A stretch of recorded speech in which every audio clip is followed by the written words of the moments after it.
So, good morning and namastebhya. This is Atul, and this is our introductory session on Sanskrit.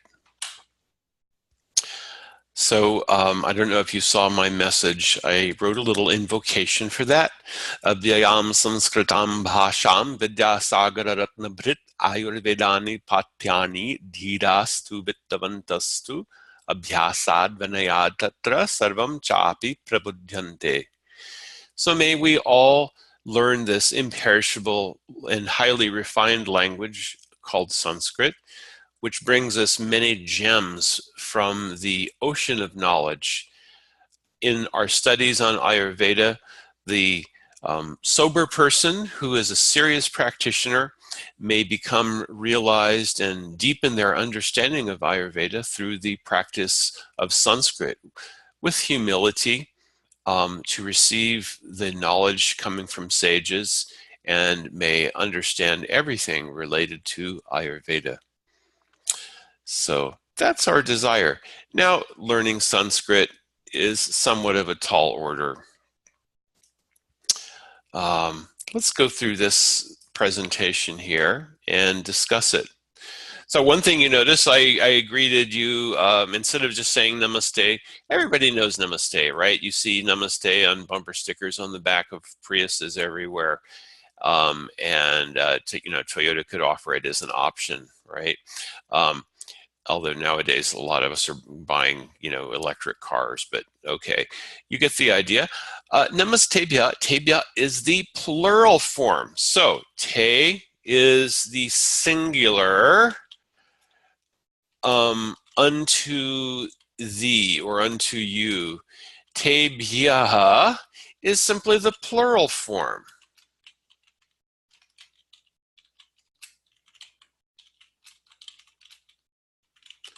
Unto the lot of you. So namaha is salutation. Now, salutation in Sanskrit, it has a very interesting etymology. Na is negation and ma is myself. So I am making myself to be not the center of things. And that could be taken in many ways. As a salutation, it's a way of saying, I greet you, I recognize you. You are the important person in this meeting, and I am happy to see you. I salute you, I respect you.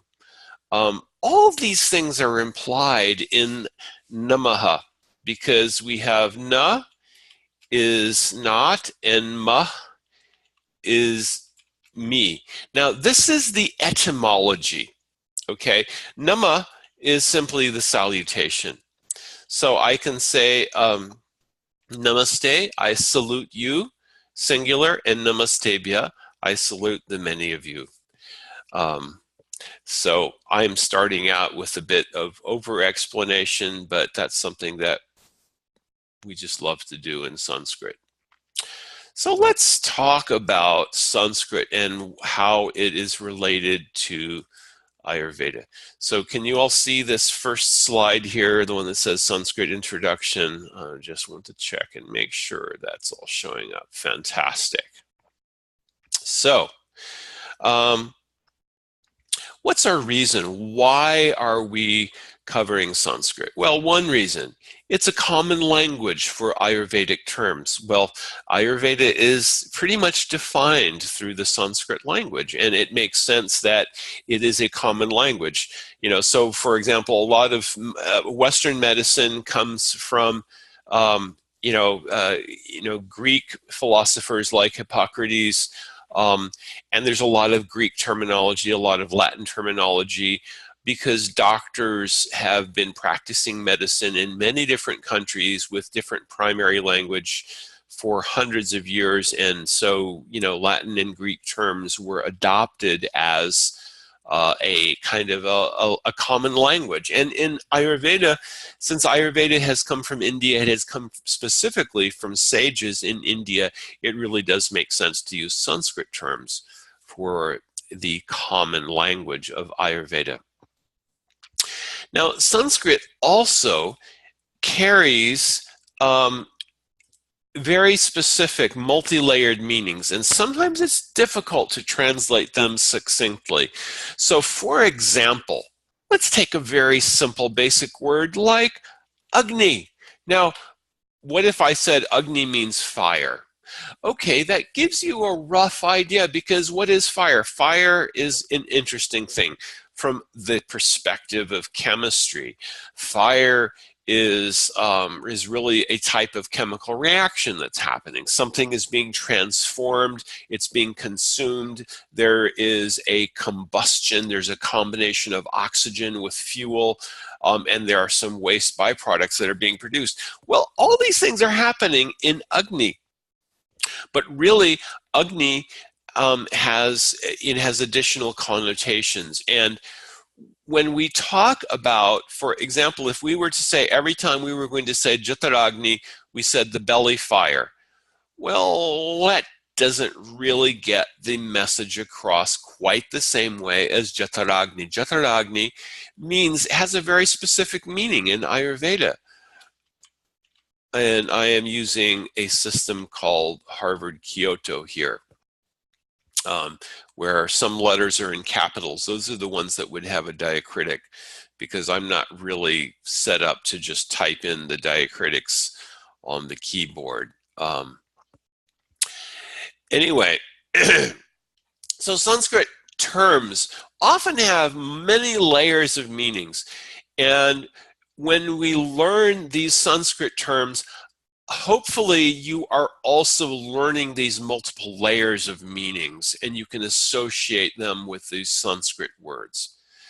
Also, the Sanskrit words that we use, these will carry meanings of core concepts amongst global Ayurvedic community, and there should be very little loss of translation. So if I'm speaking to an Ayurvedic practitioner in France or in Italy, or who's speaking perhaps a British English, or someone in Turkey or South Africa or Australia, they should hopefully have applied a similar depth of study to Ayurveda, and these terms should make sense to them. Maybe I have studied the depth of meaning of these terms in my own language. That's fine. But I, as an Ayurvedic practitioner, should be able to use the Sanskrit term, and another Ayurvedic practitioner should be able to understand. All of the source texts of Ayurveda are written in Sanskrit. Now, this is very important. We will go into detail on this, but you can get very good translations of books like Charaka Samhita and Sushruta Samhita. The translation of Sanskrit into English is good. The English is not so great. It's very correct English, but the problem is it does not really do the job of communicating what is being said. So the scholar and these books, such as translations of Charaka Samhita and Sushruta Samhita, these are usually done by people who know Sanskrit much better than I do, who are actual renowned scholars, and who also have a very profound knowledge of Ayurveda, but they are translating very literally, word for word. They're not really helping you to understand. And that's why when you understand some of the Sanskrit terminology and you look at what's being said in Sanskrit, there are different depths of meanings that come out. Now, this is also true in other Sanskrit-based fields of study, as in Jyotish, for example, in Vedic astrology. I spent years reading translations of texts and different people from India who were trying to explain the terminology. But when I read some of the source texts in Sanskrit, suddenly things made a lot more sense. Now, you don't have to go to that extent for Ayurveda to make sense, because that's one of the things that we really work on, is to try to make sense and to explain the source texts in a way that makes sense. Also, one of the projects on my list of books that I really want to have time to write are to actually do some presentations of Ayurvedic source texts along with a vyakya, or expanded explanation. There are critical concepts in Ayurveda that are expressed in Sanskrit verses and sutras. Verse in particular has rhythmic patterns which aid in memorization. For example, one verse that describes the Ayu in Ayurveda, Sharirendriya Sattvatma Samyogo Dhari Jivatam Nityagashanubandhascha Paryayayayuruchyate. Now there's a rhythm to that. It has a certain number of beats per foot of the 4 feet. Now, they're not all the same, but it does have a rhythm, and that is something that aids in memorization. Rhythm aids in memorization. For example, and we do the same thing in English. If I make a verse out of something simple and stupid, like trying to remember which of our calendar months has 30 days. Well, I still have to do 30 days has November, April, June, and September. All the rest have 31 except February. I still have to do that. Otherwise, I could not for the life of me remember which ones they are. Also, Sanskrit is a core language, and Sanskrit words are made of other Sanskrit words. Loan words have been introduced into some Sanskrit literature, but that is not true in Ayurveda. In the Sanskrit core literatures, in the core literatures of Ayurveda, all of the Sanskrit words are derived from other Sanskrit words. So there's very little variable interpretation of terms. There's a very standardized way of understanding the terms that are used in Sanskrit. So what are the goals of this module? What are the things that we want to accomplish?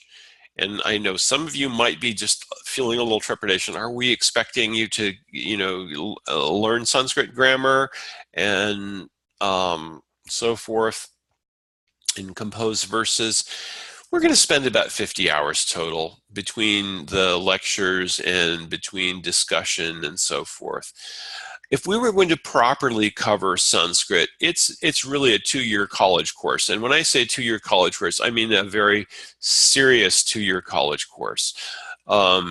I did audit some courses at Columbia, and they generally had a 4-year program in Sanskrit. The first 2 years were really just learning the language, and then the other 2 years were going over various literatures that were covered there, because it was really a very literary course. There's approximately, I think, about 1,200 study hours is needed for a reasonable proficiency in Sanskrit. So if you've studied other languages, Sanskrit is one of the harder languages. It's up there with Russian, Mandarin, Chinese, and other world languages that are not terribly easy. It is a classic language, and it has a much greater complexity and a lot of subtlety in it. And there's a lot of rules to remember. So we're not trying to do that. Previously, we've had Sanskrit materials that gave some pronunciation basics and a few core concepts and vocabulary. We're going to try to expand on that. We want to give some explanation on sandhi or joining words. We want to give examples of anvaya, the synonyms that we give in translation, samas or compound words, and some basic elements of grammar. So if you want to dive into a serious study of Sanskrit grammar, we can also provide you guidance on that. If you do want to, you can expect to spend some serious time. It does require some dedication. But again, this is not something that you have to be a language expert. Now, it's a very interesting question. How old is Sanskrit? Now, it depends on who you ask, really. Previously, scholars would say that the oldest known Sanskrit literature are in the Rig Veda, and they have given the Rig Veda used to be dated around 1500 BC, which is about 3,500 years. Now, there has been a lot of evidence that has come out about related to the river Saraswati, which is very frequently mentioned in the Rig Veda, and geographical dating of the Saraswati River has it running as a full-blown river at least 6,000 years ago. Now, if you ask me, I would say that Sanskrit has been around much longer than that, and I believe that the record, archaeological record of civilization may be somewhat muddled, and it's a little difficult to prove things conclusively. But if you go with the most conservative estimates, the age of Sanskrit, you could say at least 6,000 years old. I believe significantly older than that. So Sanskrit is also considered to be a language that is spoken on planets other than on Earth, in particular higher planets, where beings, devas, who have a much higher level of intellect are able to converse in Sanskrit and express very refined concepts. It is not a language, even thousands of years ago, according to many literatures, when people were speaking Sanskrit, it was a bit more like when people speak Shuddh Hindi. Shuddh Hindi, or pure Hindi, is a language where people are using all Sanskrit words with modern Hindi syntax and grammar. And there was a language called Prakrit, which was spoken commonly. We have accounts of it being spoken 5,000 years ago and also more recently. And that is it is very similar to the pure Hindi, which is still spoken in some villages. And there are also some villages in South India where people actually practice speaking Sanskrit. But that is also part of a revival effort to bring back Sanskrit culture. So what are some of the texts that define Sanskrit? A good question, by the way. So a very excellent dictionary is the Practical Sanskrit English Dictionary by V.S. Apte. And I'll type it here in chat. There are a couple of these. There's a shorter version called The Students.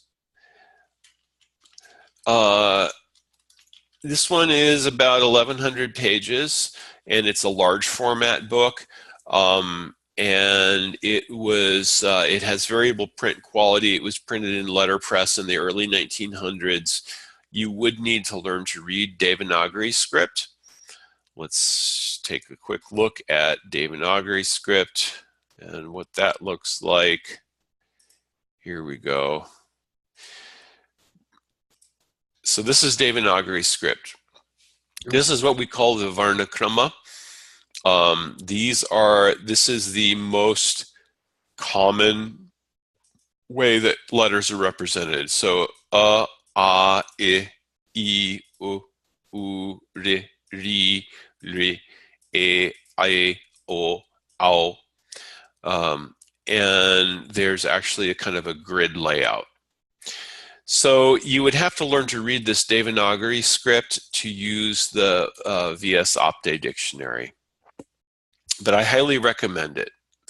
And you can get it on Amazon. There are various reprints available. It has been around for so long that, I believe there are, let's see, here we go. That's what I want to share.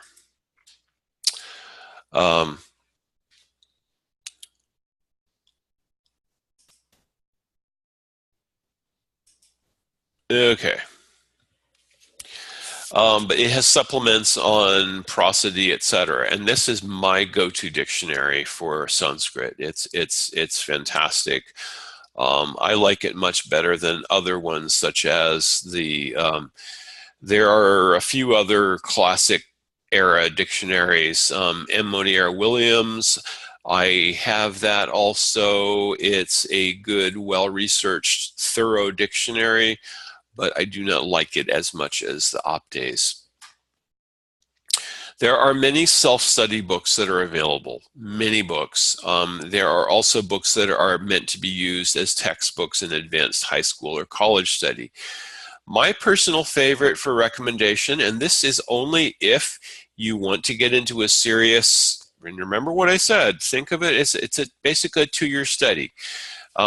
It's basically 1,200 hours of dedicated time to have proficiency in Sanskrit.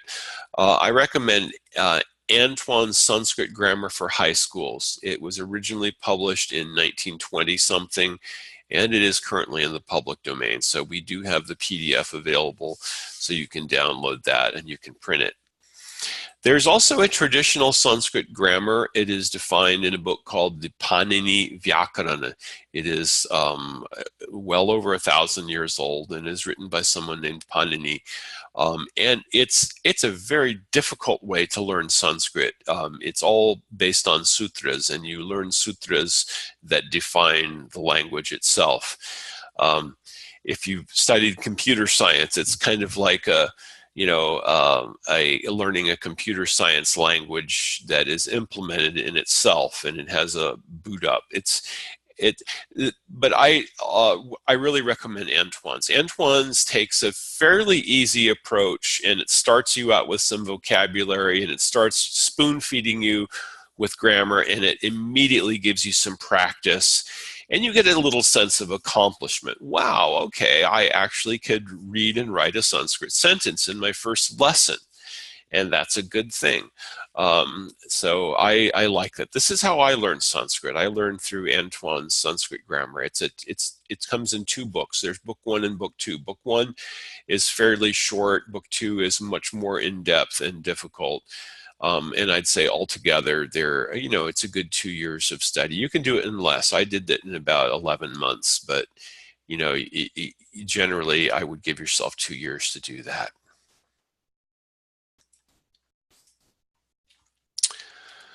So what is Sanskrit? Let's just talk about that for a second here. Sanskrit is a phonetic language. You can represent Sanskrit in many different ways in writing. It's not about the writing, it's about the sound. That's why we say it's a phonetic language. You can represent the sounds in Sanskrit using Roman characters with diacritics. This is a system called IAST. It's a standard that was developed in the 1940s. It was refined in the 1940s. There's Devanagari script, which I also showed you, and there's other scripts as well from India, such as in Bengali, in Tamil script, in Kannada script, in other Indian scripts. There are Sanskrit literatures which are represented. The written form is not as important as the pronunciation. So that's why we give some emphasis. We want to try to introduce you to Sanskrit, and we want to get you accustomed to good habits of pronunciation. So the pronunciation is important. When you meet someone who knows Sanskrit, and if you say a Sanskrit word, they will know if you've actually paid attention to your pronunciation. If someone, tells me a Sanskrit term and they completely mispronounce it, that it tells me that they haven't really learned that well, or they haven't learned that much, or maybe they've just picked up a little pop culture affiliation with the terms. So we want to try to get you can at least pronounce things properly, and that's a good thing, because Sanskrit is a phonetic language. It is based on how it's pronounced. Sanskrit has a high information density. Rather than, so we don't really look at things as a stream of words so much as when we're looking at a verse, rather than just looking at a stream of words, we will often decode verses. Yes, we do have, and we also have a link there in the Sanskrit course. We decode them, and if we were to give a literal translation, as you often find in many of these published translations of Ayurvedic classics, it can be confusing. So we also want to try to help you with understanding and decoding some of these literal translation styles. Now, Sanskrit also has a redundancy of information. Now, I don't have examples in this presentation. We will do that from our next session. We'll give you some examples of literal translation styles and how it's, it can be expanded a little bit to give you a more clear understanding. Sanskrit also has redundancy of information. Especially when it's represented in verse form. Verse in Sanskrit is called padya, and prose is called gadya. Redundancy of information means that even if you miss some syllables, if they were incorrectly copied or they were incorrectly transcribed, a knowledgeable reader would have a better chance of understanding what the original text was. So the idea was that people would actually learn verses. When I was studying philosophy, I lived in an ashram. I studied philosophy when I was a brahmachari, and I I probably had memorized a few thousand different verses to cover different specific points of philosophy. The same approach would be taken in Ayurveda. An Ayurvedic practitioner would not have a library of bound books on the shelf. Bound books would be used, often written on palm leaf, to write things down, but everything was done by memorization. That was the traditional approach in the old culture in which Ayurveda arose.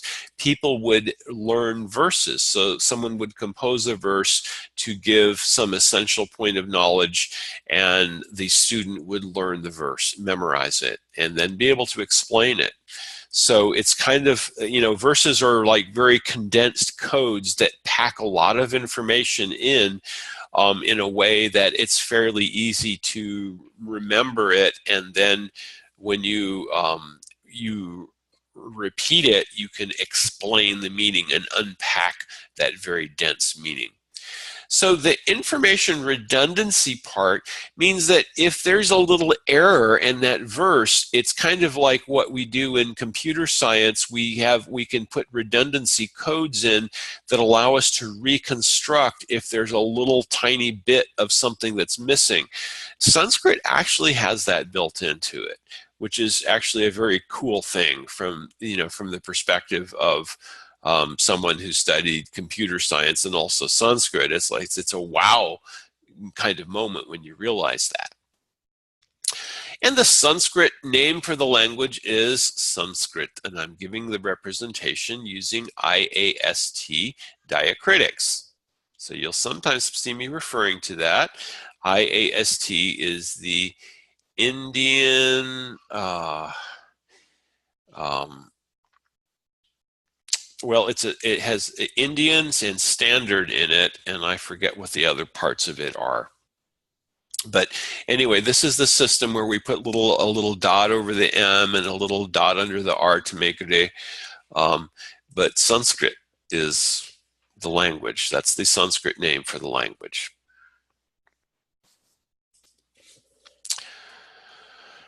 So rather than using letters, now here's another important difference.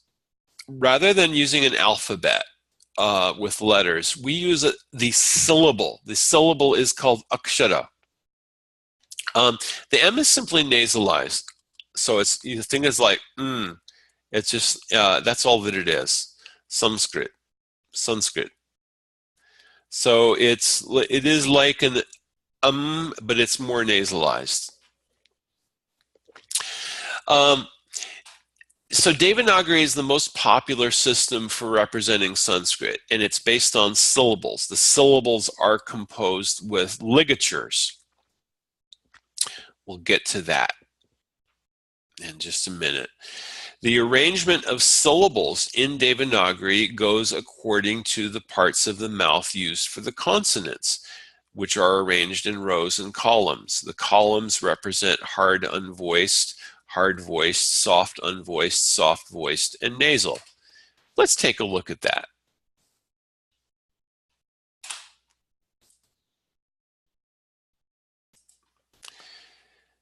So here is that chart of the Varnakrama. These are the Varnas. So now I've called it a Sanskrit alphabet, and that's not really correct. Because these are not, alphabets are letters, and you put letters together to make syllables. These are all syllables. So you have vowels. Vowels always make a syllable, and consonants are implicitly have a vowel with them. So here we have ka. There's the ka sound followed with a. Now you can also make it followed by ka, ki, ki, ko, ku, kri, kri, kli, ke, kai, ko, kau. I can make this followed by any of these by adding ligatures to it, okay? It's all about the syllables. So here we have this column here. These are the hard syllables, okay?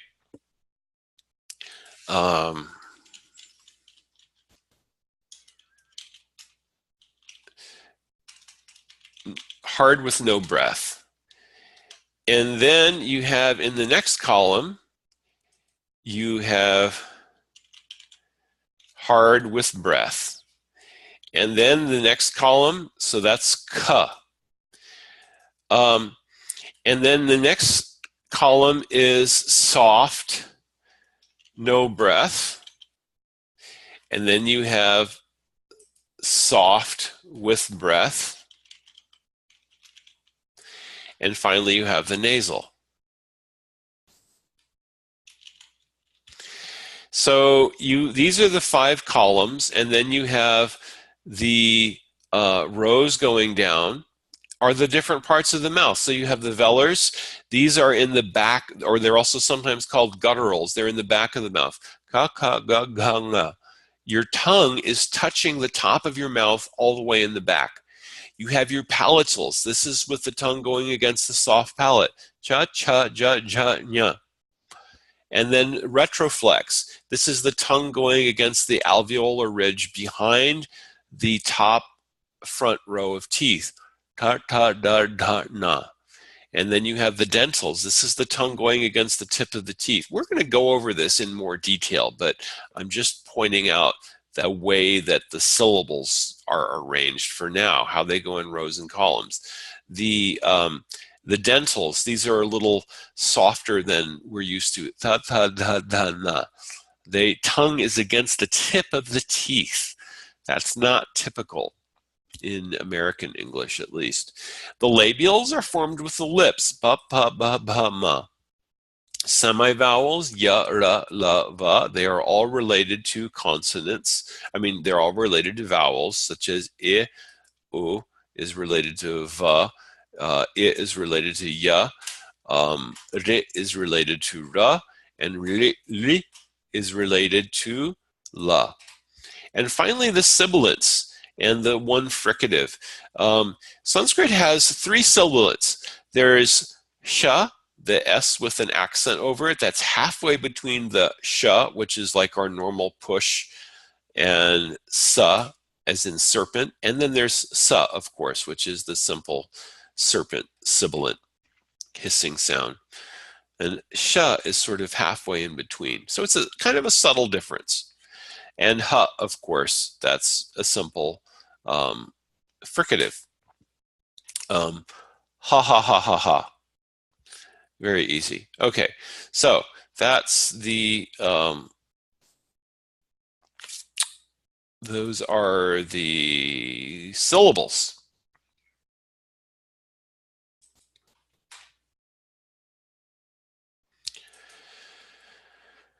So,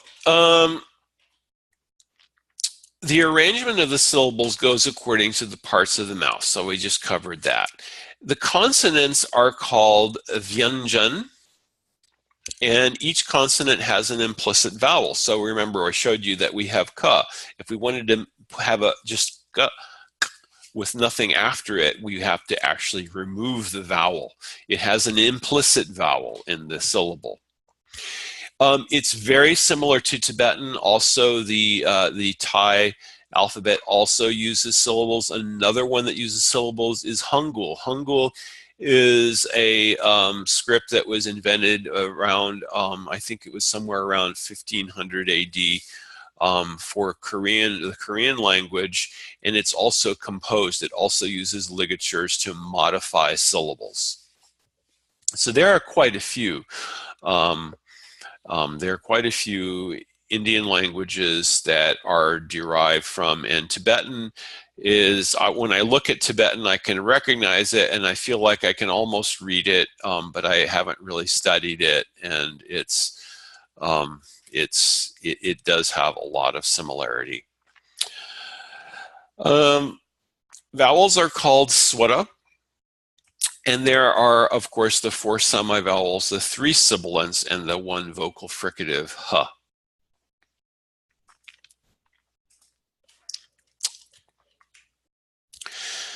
So let's talk about pronunciation of vowels.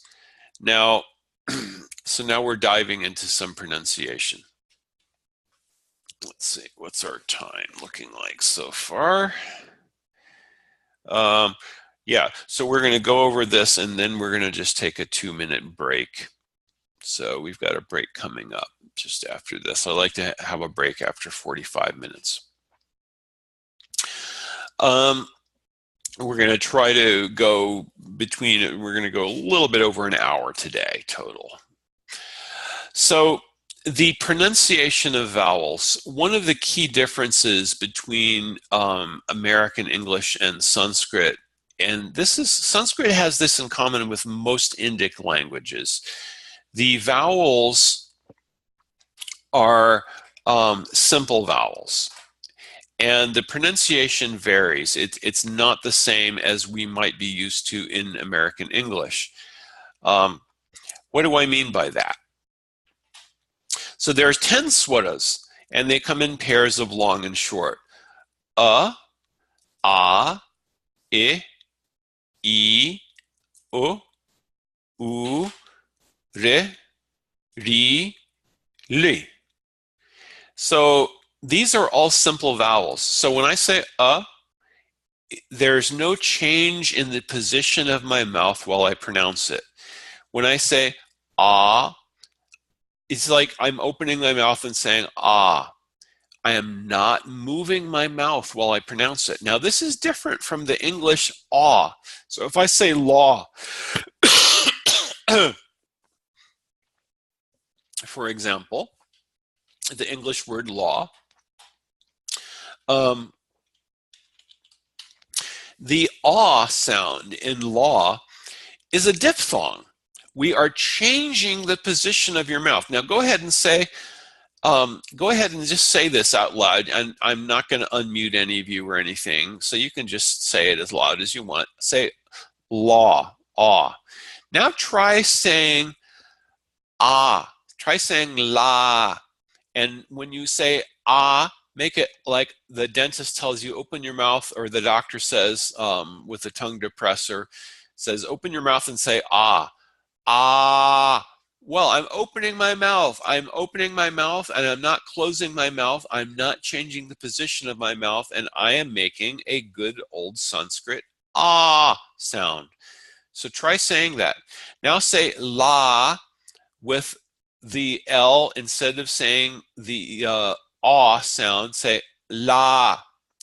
Now say I am going to talk to my we would say, I'm going to go talk to my lawyer in English, and you know what I'm talking about. If someone who has grown up speaking Indian languages is going to visit their attorney, they might say, I am going to talk to my lawyer. Now, I know it sounds funny, but understand that this is an important illustration of the difference between simple vowels and diphthongs. Do you get it? Okay, is that making sense? So there are Actually, only two diphthongs that we use, and even those are not exactly like the diphthongs that we use in English pronunciation. You know, diphthong is like ah. That actually is not even present in Sanskrit.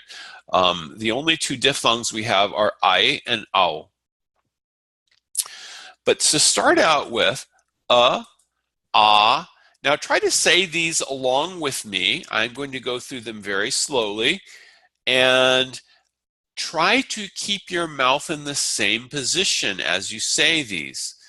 A, ah, I, u, ri, ri, and li. Don't worry about those last two. So these are all simple vowels. The mouth does not change shape. And this ri, ri is a simple flick of the tongue against that alveolar ridge behind the top front teeth. Now, you might ask, what's the difference between ri and re, R-I?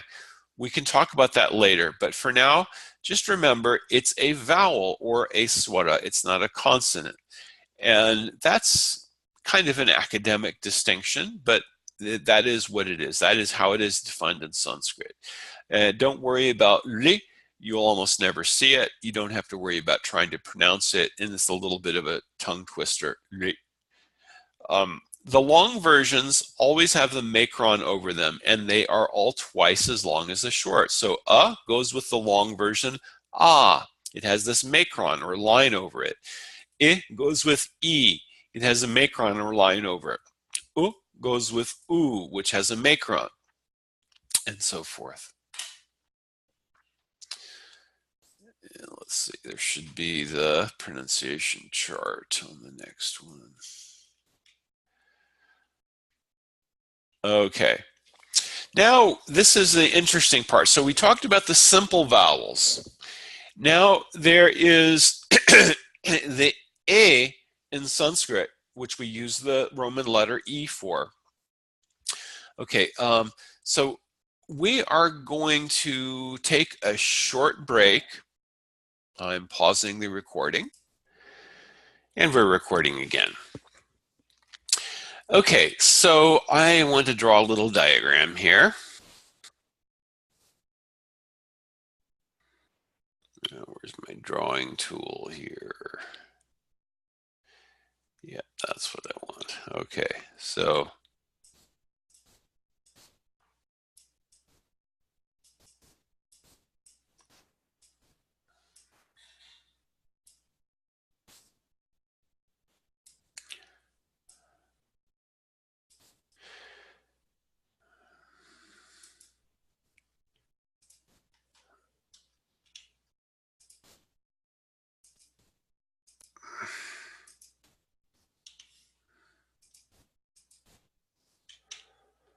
okay, so I have a little triangle diagram here.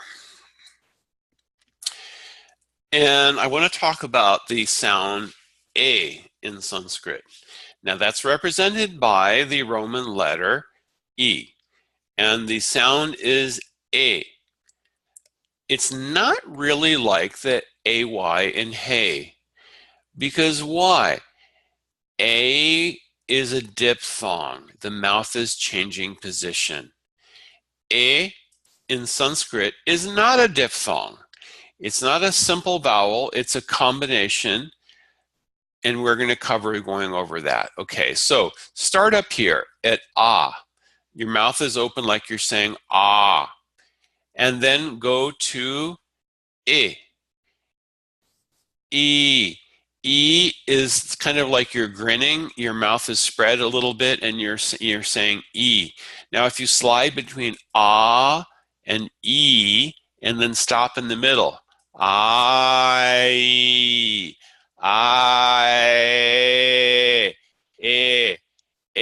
is halfway in between ah and E.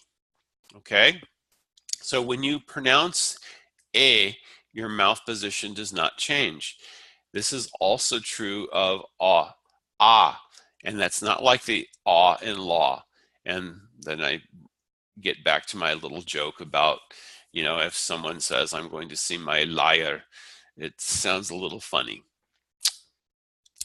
same thing if we go from ah to oo.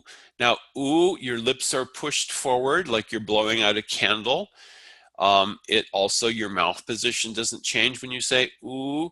But if you go between ah, oo, ow, ow, ow, oh, oh, you're halfway in between. That is oh. So just like a, the mouth position does not change. It's not like in the English go or slow. Those are also diphthongs. We do not use those in Sanskrit. So both a and o are long. They are twice as long as the short swaras like and e. Okay, so we're going to, I think I just have one more thing to go over here. Yeah, and then we have the last few things here. Now we're getting to the actual diphthongs, okay? So we have I. I is a diphthong, but rather than sliding, it's a combination of I and E. I. Au, also a diphthong combination of A and U. Both I and au are long. This distinction becomes important later on. We won't really get into that in this session. When you have I and au followed by this letter, H with the dot under it, which is called visarg, only the last component is echoed. We'll get into that later. Visarg, the H with the dot under it, produces a slight echo of the previous swara.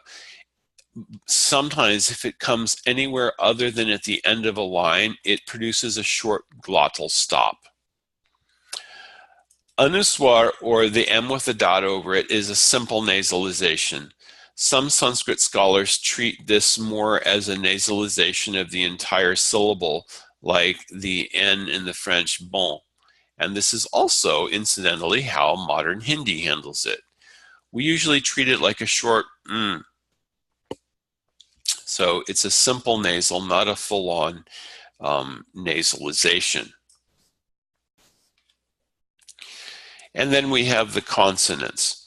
So before we get into consonants, and I think we have almost reached the end, so we're going to do some interactive pronunciation now. So this is a time to get your headsets on. And I'm going to have you go through the vowels.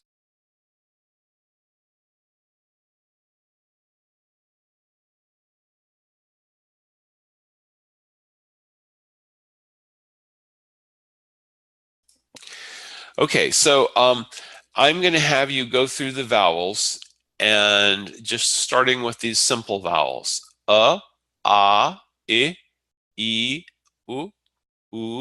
re. We won't have to do the last two. A, I, U, re. So that's all I'm going to ask each of you to do.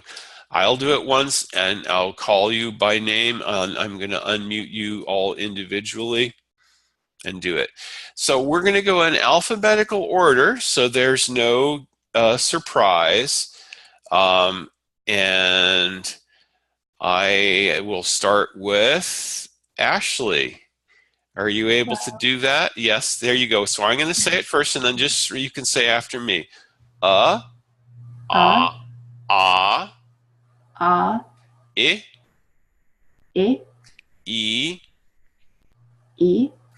U, Re. Very good. Great. Okay, and Shagun, are you ready? I'm not hearing you. You might still be muted on your end. Okay, let's try that again. Whoops. I'm not hearing you. Sean, I'm not hearing you.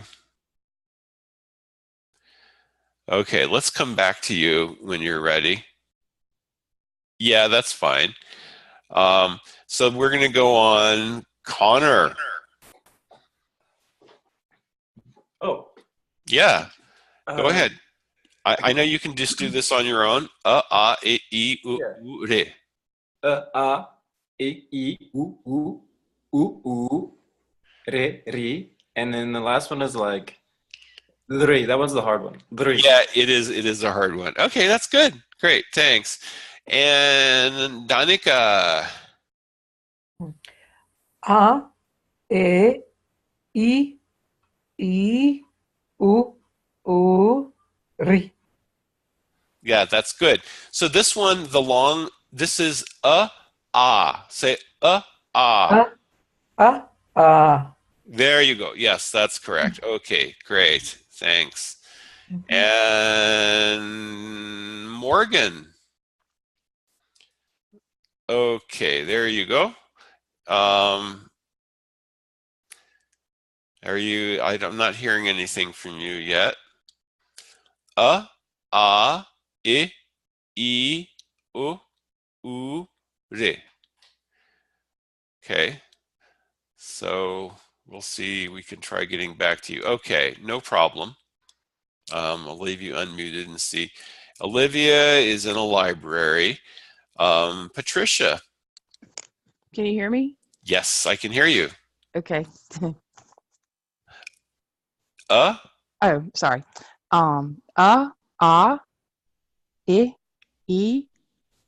U, Ray. yes. Okay, so now the it's a bit more like it's a very short It's not a it's really almost Oh, like almost like push. Like a British speaker might say push. It's not there's not a whole lot of to it. Now the so the short you sort Mm-hmm. of your lips are kind of made into a circle but not really pushed out. Uh. Um, I gave him a push. Now, if you listen to a British speaker or Canadian speaker, that's the way they're going to generally say it. In American English, it is not often that way. And with re is you're popping your tongue, flicking your tongue against that. So you want to try that again? Let's go through from starting from Try that Okay. again. Let's see. U, U, U, Ray. Yes. Ray. Re, re, Ray. re. Good. Yes, that's much better. Great. Okay. Okay. And let's see. Ashley. Okay. Sean is ready. All right. So there you go. Okay. Go ahead, Sean. Ah.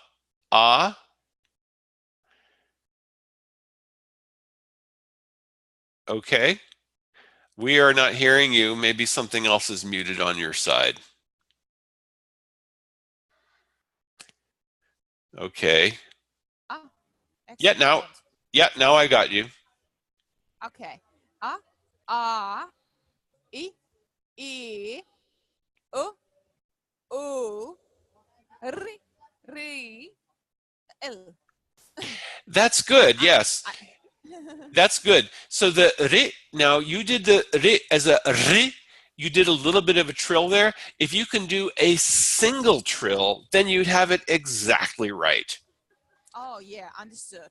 Yes. For example, like re. No, this is my Turkish language. I'm so sorry about it because we are always used to re with very strong pronunciation. That's fine because it's much closer to what you need to do than in English. We often use a guttural Germanic R, which is further back. So you're very much close. It's just the trick is trying to do one single pop. So Yes. you can try just like you're actually making one single pass, and you can actually be conscious of flicking your tongue and hitting that ridge behind the front teeth with your tongue and doing it only once. Thinking about how we say things is actually hard because we don't think about how we pronounce. We just pronounce. We just say. We learned that since we were toddlers, right? So this is hard. Anyway, but that's good. Thank you. And let's see, who did we miss? Oh yeah. Who was that? Kavi? Yeah, there you go. Are you all right? Go ahead.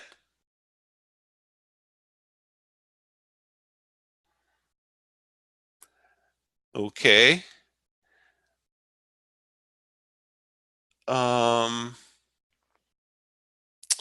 All right. Well, so let's move on. So that's good. So that's the simple vowels. Now we're going to go through this again, and we're going to do the this triangle diagram exercise, and we're going to try saying a.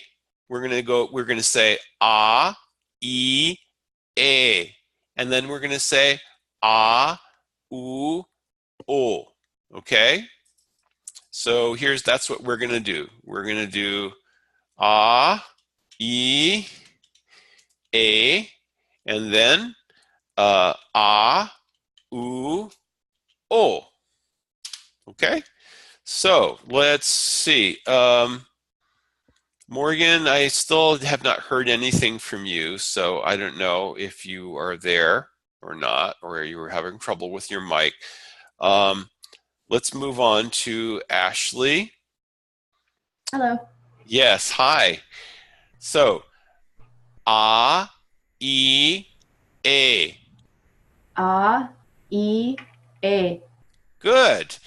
A, u, o. A, U, O. Okay, good. Now remember, o is not o, it's o. Right. Mouth not O. moving. Yes, yes. O. There you go. Okay, great. Yeah, Morgan, whenever you you get that working, you just go ahead and say, hi, Morgan here, and we'll know who it is. All right, great. Thanks, Ashley. Sean, and you are up again. Let's do this. A, E, A.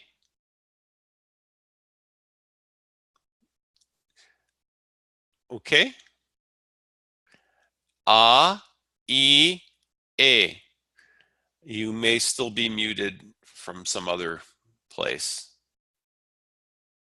Sean? Still not getting any audio from you.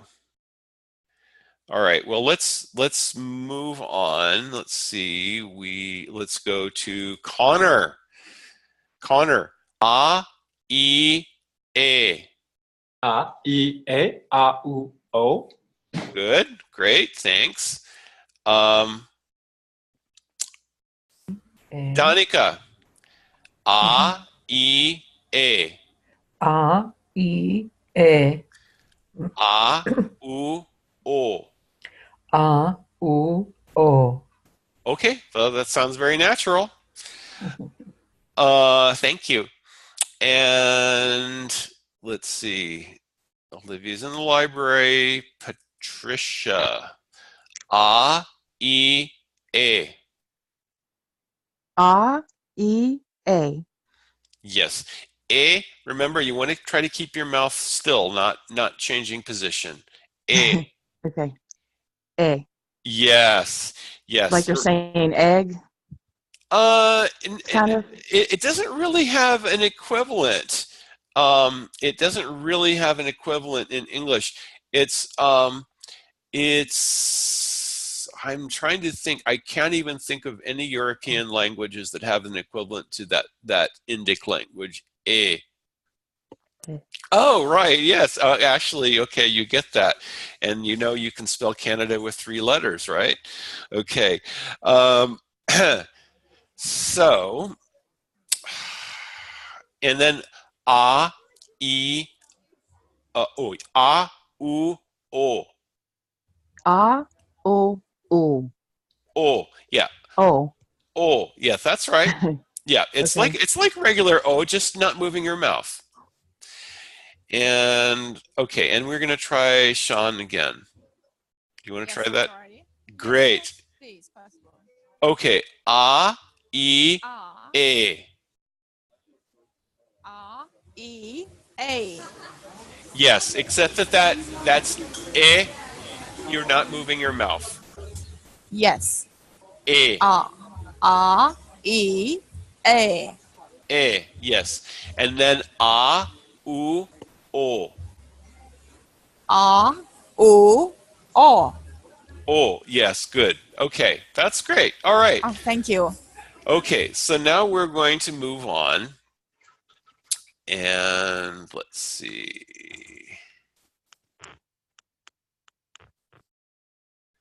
All right, I think I've got everyone muted now. Okay, so I hope that was fun. And the idea is to get you to, you can practice this, you can work on this, and it takes a little time getting used to. Remember, thinking about how our mouth moves when we're pronouncing and trying to make new sounds is hard, and it sometimes takes a little practice. So we talked about I, ow. Those are pretty easy. We talked about Visarg and Anushwar. And then we're going to talk about our Vyanjana Varga, our groups of consonants. So we have our gutturals, or kantya, ka, ga, nga. Now, these are things that we don't even have to do an interactive exercise. It's fairly obvious what ka are. Here's the tricky bit, okay? And this is something I want you to just practice on your own. Put your hand right in front of your mouth, okay? Like within maybe 1 centimeter of your mouth. You feel breath coming out when you speak. Go ahead and talk and say this, ka, ga, nga. Now, when you say ka, this first ka, you shouldn't feel breath come out on your fingers. Ka, it's okay for breath to come out. This distinction between ka, no breath, and ka, with breath is very important. Now, Sanskrit is a very interesting language. In Hindi, for example, Hindi has words that come from Arabic and from Old Persian as well as from Sanskrit. So Hindi is quite an interesting mix. There are even words in Hindi that come from Portuguese. But let's not get into that. In Hindi, there are many words where having one syllable that you get wrong between the with breath and without breath makes the difference between some extremely obscene word and an ordinary household object. Sanskrit doesn't do that. It doesn't trip you up quite that badly, but it's a very important distinction to make. So I would like you to do this exercise. Say these groups with me, and you're all muted, so don't worry about whether we hear you or not, and have your fingers right in front of your lips. So when you say ka, try to make no breath come out. And I want you to practice this on your own, okay? Ka, ga, nga. Trying to say the one without breath is hard. It takes practice because we are used to saying everything with breath, okay? So try practicing that. Now the palatals, again, when you see this, the letters, Roman letter C, it's always cha. This CH is cha, it's with breath. So cha with no breath, cha with breath, ja with no breath, ja with breath. Okay, cha, ja, na. Don't worry about pronouncing some of these nasals as if they're at the beginning, because you never have them at the beginning of a word. They always are combined with other things. So don't worry about the nuz. The cerebrals, these are pronounced with the tongue against that alveolar ridge, which is behind the front row of teeth. Remember, this is where I told you pronounce re. It's the same place you pronounce da, ka, da, na. Now, you see how these sound a little bit different. They sound like a little bit of ra in them. Da, ka, da, na. Again, put your fingers in front of your lips, and you want to feel, when I say this da, I shouldn't feel breath coming out. That's a tough thing. It takes practice. ka. This is similar. Now, what's the difference between this and these? These are the dentals. Ta, ta, da, da, na. These are softer sounding. Sometimes in South Indian names, for example, someone might spell their name, Sanskrit name Lalita might become in South Indian language transliterations might be given as Lalitha, because they're trying to show that it's a softened, it's actually not an aspirate ta, but they're trying to show that it's very soft because it's dental. So again, the difference between these two, what is our normal in American English? So yes, dentals are softer. When you say ta, going on the dentals with your tongue against the tip of your top row of front teeth. Now my teeth are not that even. I don't have really good teeth, and it comes out funny, but it's a softer sound. Ta, ta, the, na. It's soft. This ta, ta, da, na. It's a slightly harder sound. Again, the same thing. You're trying to practice making no breath come out. So this ta, and these dentals, these are more common in Sanskrit than the cerebral sounds. And yes, they are softer. Finally, the labials. Now, these are the toughest ones to make with no breath. Pa, pa, ba, ba, ma. So try practicing saying these without breath. The pa with no breath versus pa with breath. Very easy to say pa with breath. To say pa without breath is tough. It's difficult. It's not easy. The same with ba, bha, and ma. Very simple. The semi vowels ya, ra, la, va. Very easy. Now the ra in Sanskrit, again, this is like it is like more like the Spanish R. So in Spanish, you have R and you have R.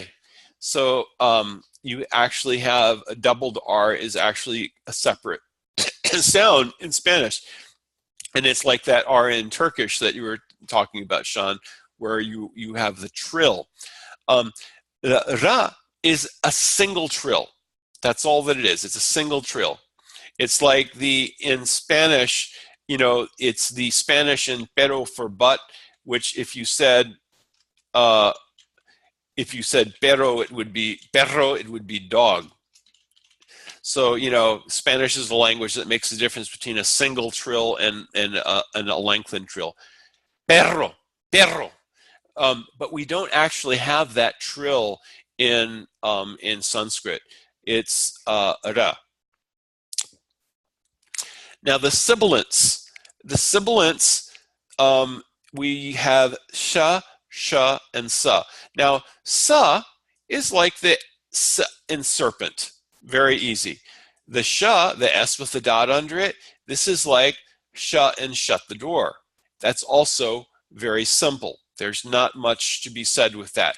Now this has an affiliation with the cerebrals, and you'll always see this S with a dot under it is going to be always followed by, if it's followed by ta, like in the word ashta. Ashta for 8.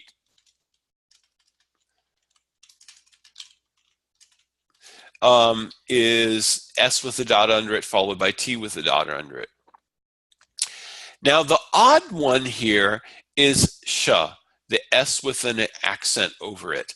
This is halfway between sha and sa. So if you just do this same exercise, trying to move in between sha, sa, sha, sha, sha, sha, sha, it's halfway between the sha sound and the sa sound. You can work that one out on your own and just, try it out. And finally, there's the aspirate, ha. It's ha, ha, ha, ha, ha. So easy. I saved the easiest thing for last. There you go. And that's it, basically. So this is our introduction. We've got some combinations. You'll run across these. You have ga. This is pronounced like ga. the J followed by this N with the tilde on it is pronounced like Gya. The K and S with the dot under it is Ksha, just as you might expect. Sometimes it comes at the beginning of a word, like Kshut. Kshut is the word for hunger.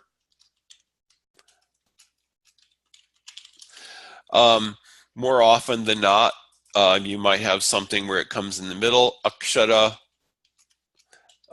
is a syllable in Sanskrit.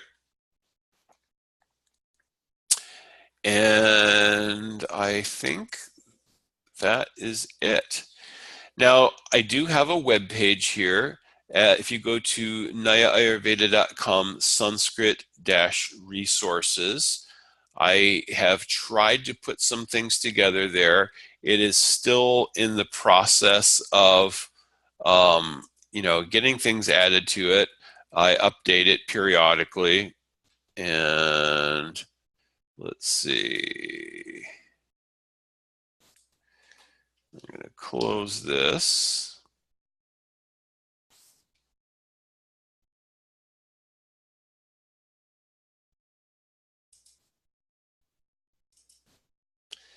And